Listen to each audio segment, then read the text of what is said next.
नमस्कार, आपका स्वागत है हमारे चैनल। आज हम लेके आए हैं नंबर सिस्टम संख्या पद्धति का पार्ट सेकंड, जिसमें हम एक्सरसाइज 1.1 के प्रश्नों को हल करेंगे। अगर आप लोगों ने पार्ट फर्स्ट नहीं देखा है तो इस वीडियो के डिस्क्रिप्शन में लिंक दे दी है हमने, देख लीजिएगा, क्योंकि पार्ट फर्स्ट के बिना देखे आपको इस वीडियो में थोड़ा सा शायद कम समझ में आए। अगर आपको इस वीडियो में कुछ समझ में आए तो प्लीज़ इस वीडियो को लाइक कीजिएगा व मेरे चैनल को सब्सक्राइब कीजिएगा। हाँ, और अगर किसी भी प्रकार की कोई भी क्वेश्चन में प्रॉब्लम आ रही है तो कमेंट बॉक्स में आप पूछ सकते हैं। तो आइए शुरू करते हैं। प्रश्नावली 1.1 का क्लास 9th का संख्या पद्धति का चैप्टर संख्या पद्धति है। इसमें शुरू करते हैं। क्वेश्चन नंबर 1, क्या शून्य एक परिमेय संख्या है? क्या इसे आप p/q के रूप में लिख सकते हैं, जहां p और q पूर्णांक और q 0 के बराबर नहीं है? तो आपको पता होना चाहिए परिमेय संख्या के लिखने की परिमेय संख्या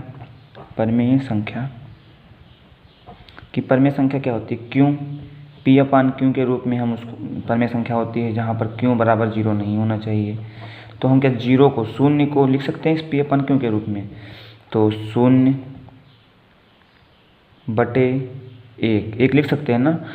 तो अब हम देखते हैं, इससे मैच करते हैं। 1 आ रहा है नीचे, यानी कि हर में 0 नहीं है, हर में 0 नहीं है, हर में शून्य नहीं है, अतः कह सकते हैं कि ये एक परिमेय संख्या है। यानी कि शून्य भी एक परिमेय संख्या है। इसको p/q के रूप में हमने लिख दिया, जहाँ p और q पूर्णांक है, 0 भी पूर्णांक है, 1 भी पूर्णांक है। अतः हम शून्य को p/q के रूप में लिख सकते हैं।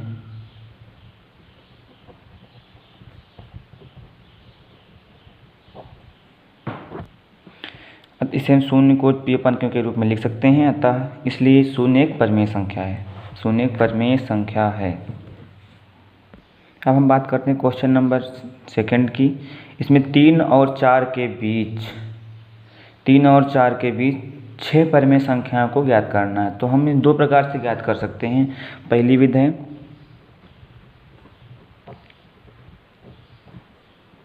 विद फर्स्ट, हम 3 और 4 को जोड़ेंगे, बटे में 2 कर देंगे, यानी कितना है 7/2। अब हम क्या कर सकते हैं 7/2, यानी कि संख्या आई 3, 7/2, 4। अब हम 3 और 7/2 के बीच ज्ञात कर सकते हैं, 6 ज्ञात करनी। 3 हम 1 हो गई, 3 + 7/2 ये कर सकते हैं ना। तो 3 और 7/2 यानी कि 2 × 3 = 6, 6 और 7 13, 13/2 यानी कि 13/4। अब हम तीसरी संख्या कैसे ज्ञात कर सकते हैं। 3 + 13/4/2, 4 × 3 = 12 और 12 × 13 = 25/4/2। तो ये नीचे आ जाएगा गुणे में, तो क्या हो जाएगा 25/8। और कौन सी संख्या ज्ञात कर सकते हैं अब कैसे, 25/8 लेंगे प्लस 3 लेंगे बटे 2 करेंगे, तो क्या होगा 25 + 8 × 24/8/2। ये होगा 25 + 24/8/2। तो क्या कर सकते हैं, 25 और 24 जोड़ेंगे, कितना आएगा 49/8 की 2 से गुणा कर देंगे, लिख देंगे 8 × 2 = 16। एक संख्या ये हो गई, यानी कि 1 2 3 4 संख्याएं हुई। ये भी हमको 2 और संख्याएं ज्ञात करनी है। तो क्या करेंगे 3 + 49/16/2। तो क्या करेंगे 16 × 48, 48 + 49/16/2। तो क्या आएगा ये 48 और 49 97/16 का 2 से गुणा हो जाएगा, यानी कि 32। एक संख्या ये हमारी आ गई। अब कितनी हो गई 1 2 3 4 पाँच संख्याएं हो गई। छठी संख्या भी हम इसी प्रकार से ज्ञात कर सकते हैं। छठी संख्या कैसे ज्ञात करेंगे? 97/32, 97/32 ही आया है। इसमें हम 3 जोड़ेंगे और 2 से भाग दे देंगे। इसको सॉल्व करेंगे तो 32 तियाँ 96, 3 दूना 6, 3 तियाँ 9, हाँ 97 + 96/32 की हमारे नीचे आ जाएगी, गुणा हो जाएगा 32 दूना 64। तो क्या हुआ 6 7 13, 13 का 3, 1 कैरी आया, 9 9 18 और 1 19, 193/64, यानी कि हमारी 6 संख्याएं ज्ञात हो चुकी हैं। छठी संख्या ये है और पहली संख्या ये थी, दूसरी, तीसरी, चौथी, पाँचवीं और छठी वो है। अब हम लेके आ रहे हैं दूसरी विधि। बहुत सरल विधि है ये विधि। अगर समझ में ना आई हो तो दूसरी विधि से हम क्वेश्चन सॉल्व कर सकते हैं। दूसरी विधि क्या है? दूसरी विधि हमको 3 और 4 के बीच परिमेय संख्याओं को ज्ञात करना है। यही तो क्वेश्चन है हमारा। तो 3 को हम क्या लिख सकते हैं? 3.0 लिख सकते हैं। 4 को क्या लिख सकते हैं? 4.0, यानी कि 3.0 से 4.0 के बीच में जो भी संख्याएं होंगी वो 3 और 4 के बीच परिमेय संख्याएं ही होंगी। तो क्या कर सकते हैं? 3.1, 3.2, 3.3, 3.4, 3.5, 3.6, 3.7, 3.8, 3.9 और 4.0, यानी कि संख्याएं और भी बढ़ सकती हैं। हमको 6 ज्ञात करनी थी लेकिन हमने 1 2 3 4 5 6 7 8 9 संख्याएं ज्ञात कर दी। यानी कि परिमित दो संख्याओं के बीच परिमित संख्याओं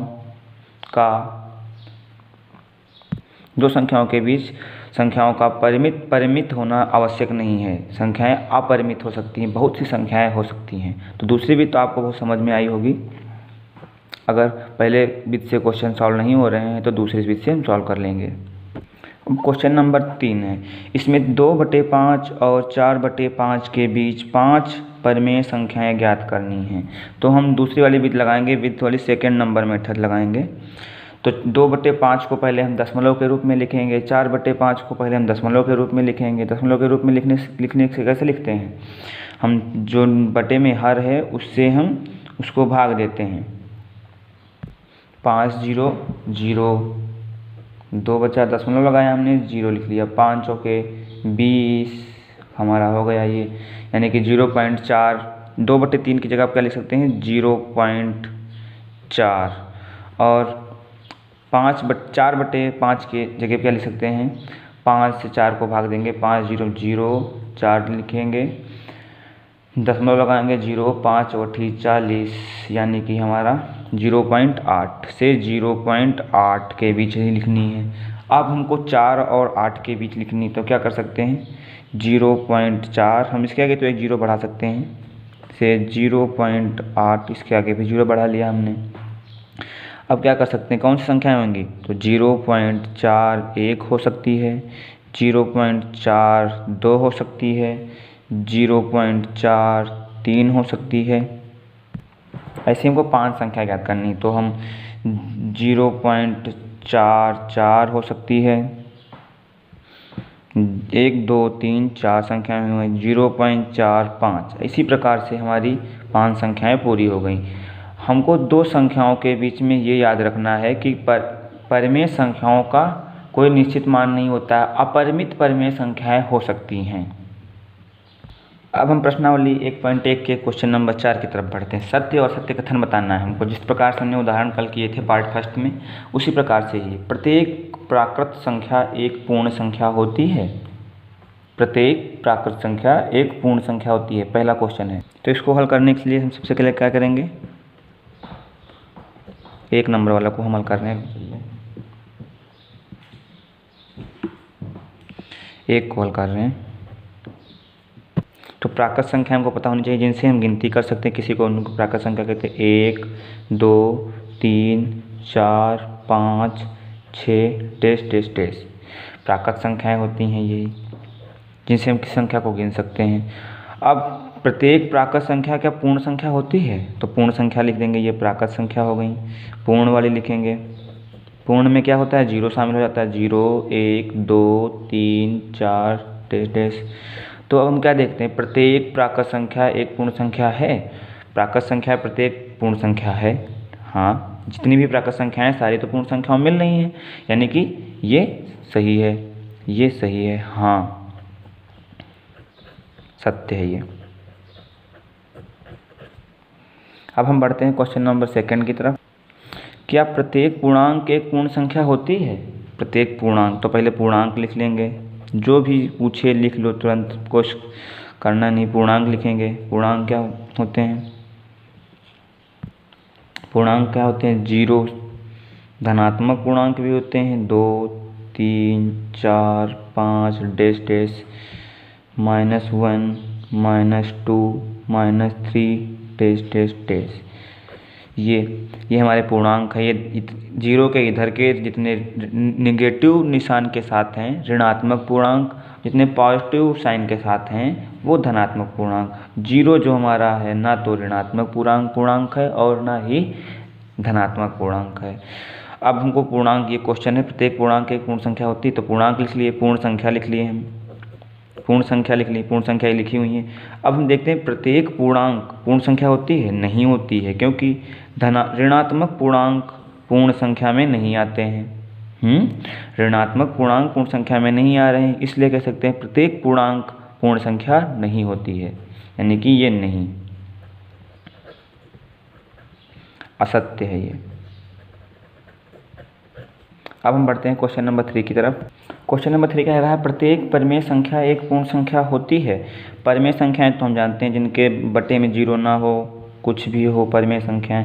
अब क्या -2/3 ये पूर्ण संख्या है? ये पूर्ण संख्या है। पूर्ण संख्याएं तो 0 से आगे की तरफ बढ़ती चली जाती हैं। पूर्ण संख्या में पूर्ण ही होना चाहिए, भिन्नात्मक नहीं होना चाहिए, इसलिए कह सकते हैं ये भी नहीं, असत्य है,